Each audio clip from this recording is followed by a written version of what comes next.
everyone, Josh here with Fresh Start Customs, and today I got a super quick video to share with you guys on how to engrave these little wooden pens from Amazon. If you're interested in getting them, I'll put an affiliate link down below. But basically you get 100 pens, they're all sheeted in plastic for $35 from Amazon. Super cheap, super inexpensive.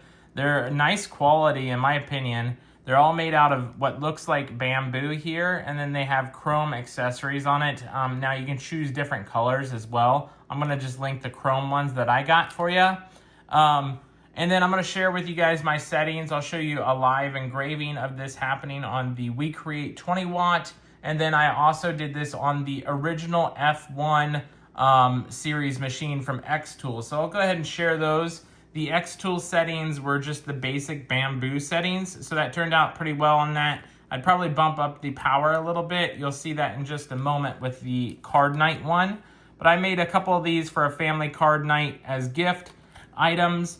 But for promotional items, this is a super cheap, easy way to get your name out there. So with all that said, let's go ahead and do a live engraving of the WeCreat and the F1. And I hope you guys enjoyed the video and you get some cool use out of these items here.